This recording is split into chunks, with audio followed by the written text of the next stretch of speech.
find, whether it's, hold on, it's all a slab.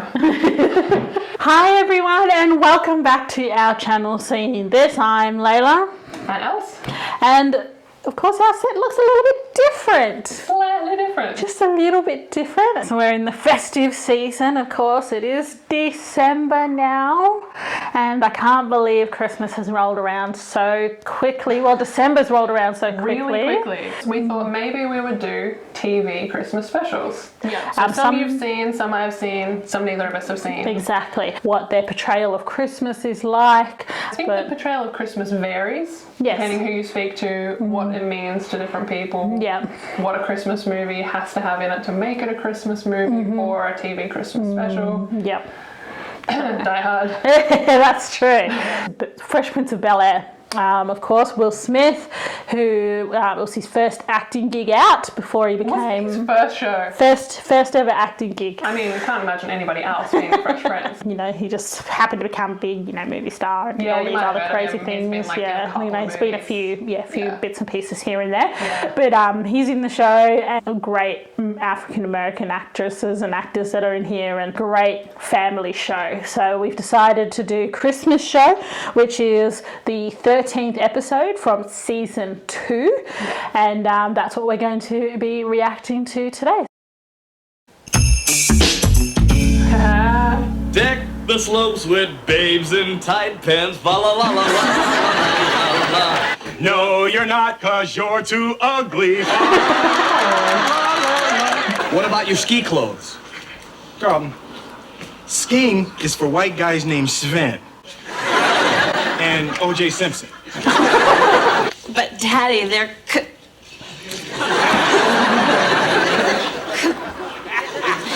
Coach. Well, there are 13 of us and only 4 beds. Now, I don't know how you do things in England, but this family ain't that close. This cup is not half empty, it's half full. Half full of what? Is it half full of scotch? You don't even know how to ski. Well, yes, I do. Robert taught me. Oh, well, excuse me. Would you like to tell me who Robert is? Friend, you mean like friend or friend? Well, hold it right there, Jean-Claude. I don't need lessons. I know how to ski. Oh, it's gonna be bad. Not this bad though. Just keep them comfortable. Forget comfortable. If it turns blue, you're pregnant. If it doesn't, you're not. Oh, grow up. Here we are in the lovely state of Utah. In honor of this rare and special occasion, I've compiled a special holiday medley. Silent. Ow!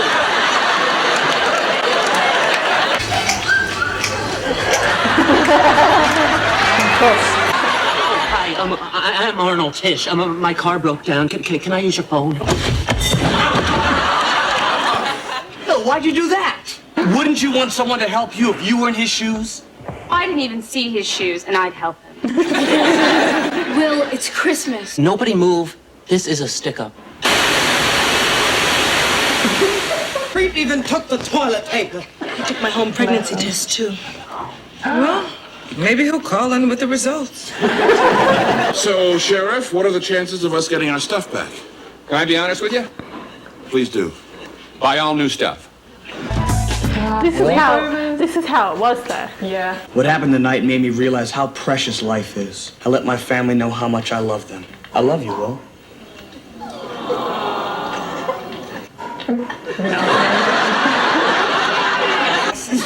I love you, man.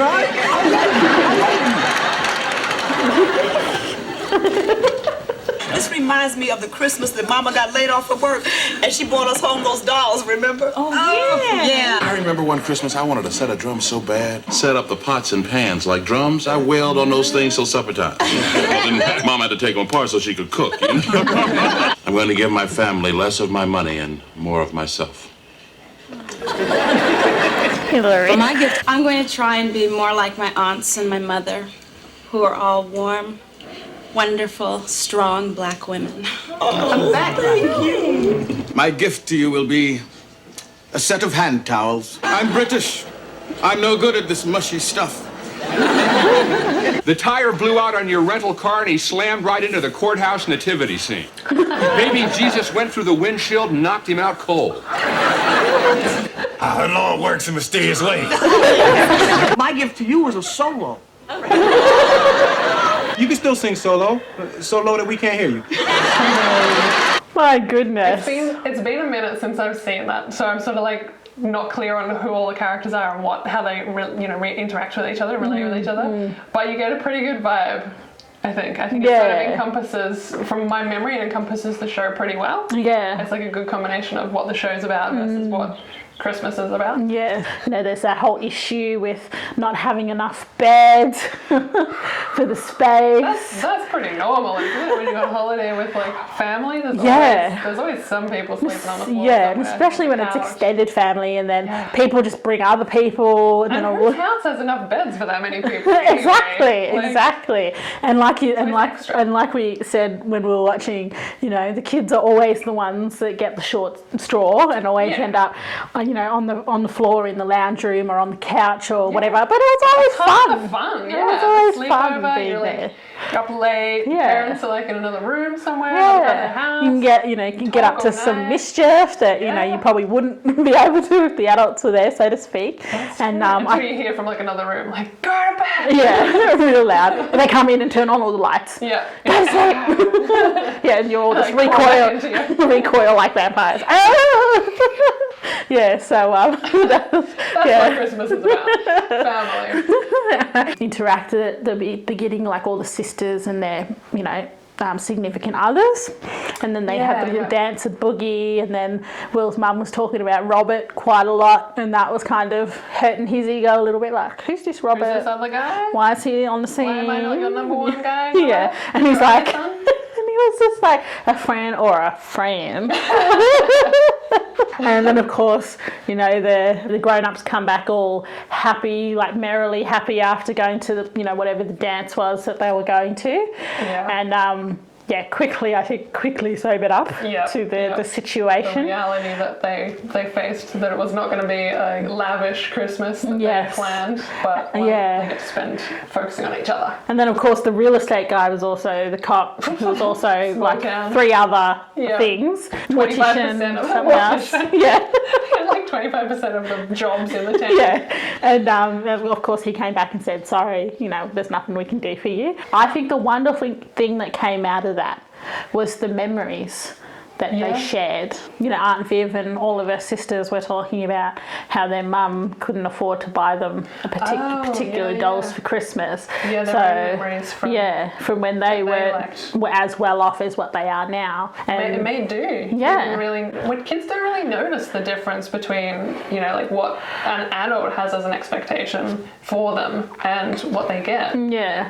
Imagination goes a long way. Yeah. And then how they all kind of came up with things that they wanted to be more of over the Christmas season, whether it's more patient or more open to things or listening better or... A bit of reflection on themselves. Yeah. They'd like to change in small ways. Yeah. Be better. Yeah. People will better with their family. Yeah. Better for others. Yeah. And I thought it was lovely when Carlton did his little speech, his love speech to Will, telling his cousin that he loved him, and Will wasn't going to say it back.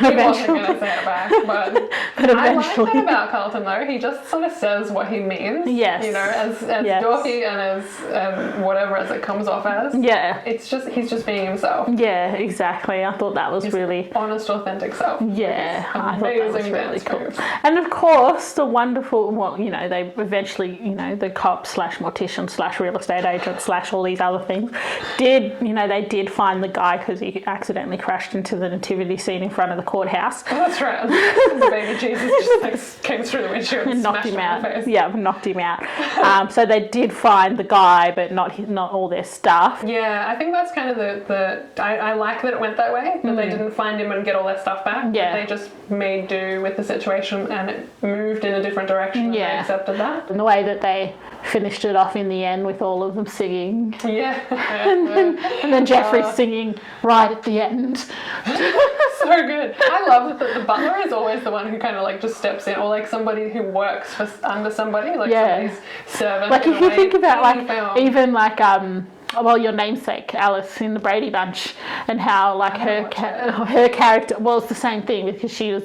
she was the cook or something. Yeah, she was the cook. Yeah, and kind of like a cook nanny. And it was the same thing, like Jeffrey with the butler. And then I think it's Rosie from the Jetsons, the robot nanny. Right. Yeah, and they all have like, there's so much character to them. Right. Which is really cool, and I love seeing like that when they can they're interact. Supposed to be. I mean, characters are like...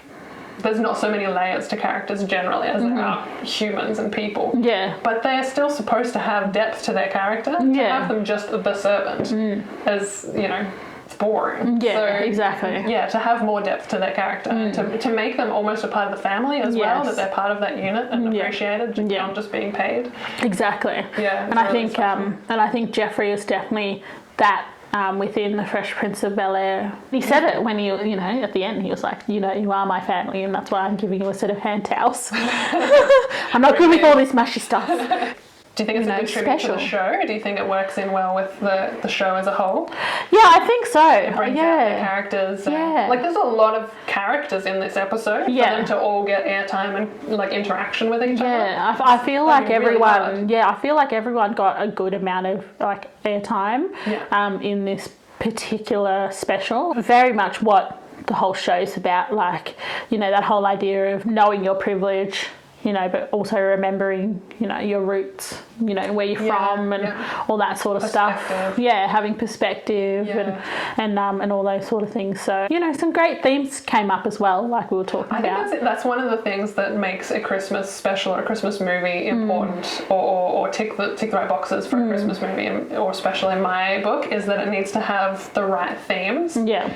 As much as I love Die Hard. I don't think it's a Christmas movie. It's based at Christmas time. It's got some Christmas, I think one Christmas Carol in it. Yeah. And I would definitely watch it at Christmas time.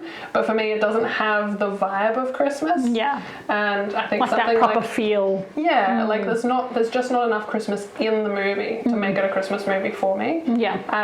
But I would totally watch it at Christmas time because it's a great movie. But something like Fresh Prince, this episode, I think embodied Christmas in such a all-encompassing way that I think, having not seen the entirety of Fresh Prince, I still think that it does justice as a Christmas special for a show. In shows, but they aren't always reflective of what everyone's experience is. Not at all. Well, look, even like the start of the episode to the end of the episode, they have everything. Like the lodge is decked out with Christmas stuff, and it looks like you imagine Christmas should look. But for the vast majority of people on this planet, that's not what Christmas looks like. At all. And the fact that by the end of it, they've managed to gain the Christmas spirit and lose the Christmas aesthetic, they've definitely gained more than they've lost. And that whole consumerism side of Christmas, I guess.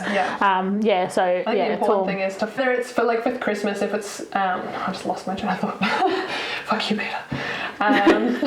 We were talking about like consumerism and how how the place was decked out and how we perceive Christmas to be, but then it was all about the family and what really mattered. Oh, I can't remember. That's okay. I think just reiterating. But so I think it was a great Christmas special to start with. Yeah, I liked that it was lighthearted, it had a good Christmas message, it was fun. Great, awesome 90s fashion, all the colour blocking, amazing fashion. I think if ski season goes ahead next year, I think I'm going to rethink my ski attire.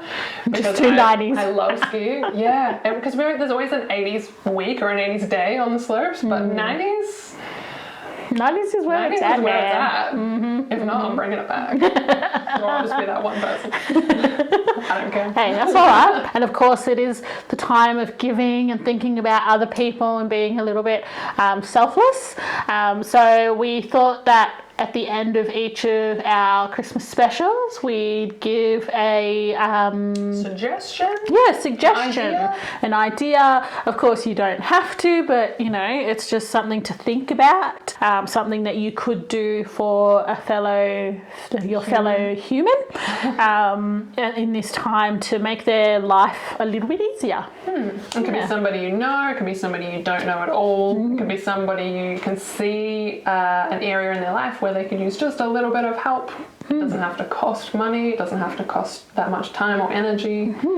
Our suggestion for this vlog is what is called a reverse advent calendar. I don't know if you've heard of this before, but what you basically do is you can get a box, just a normal cardboard box, or you can get a laundry basket or something similar to that. And every day in December, starting from the 1st of December up to Christmas Eve, put something into that container, whatever that container may be. Fancy. It can be a cardboard box, it can be a hamper if you want it to be. Anything. It can be, and just put things in there that you think someone may need. Whether it's food products, whether it's sanitary products. Yeah, just anything that you think, if I had... I've just moved house, so my pantry kind of looks a little bit bare at the moment. So anything where you think, man, I just take that for granted when it's always in the cupboard. Yeah. Something like that. Yeah. So whether it's like dry foods or canned foods, something that's not perishable, obviously. Yeah, non-perishable foods. Even like little, a nice packet of cards, packet of biscuits, maybe a little toy. You know, this person might have a child, and then on Christmas Eve, and then taking it to an organisation that you know of your choice that you know would appreciate something like that. And again, it's not about knowing where it goes or getting any recognition for it. It's just helping your fellow human in a time of need, which Christmas for a lot of people is a time of need. For a lot of people, Christmas is a time of need, a time of stress, a time of sadness. Anything that you can do to give just some hope and some warmth to another human at this time of year is incredible. It doesn't even have to be 24 days worth of stuff. Yeah. Like, it doesn't even have to be food stuff. If you want to give just sanitary products to an organisation that hands them out to people who are in need, who can't purchase them, they're still taxed, purchase them themselves. Yep. Could be absolutely anything. It could be any department. Most department stores have a Christmas tree. You can buy gifts for underprivileged children of any age group, and teenagers too. Don't forget teenagers. You can give, the gift of surprise and optimism and hope to somebody who is not going to get it this Christmas. Thanks everyone for watching our reaction. Please subscribe to our channel to see more great content. The next reaction video will be out this Sunday. Hope to see you again soon.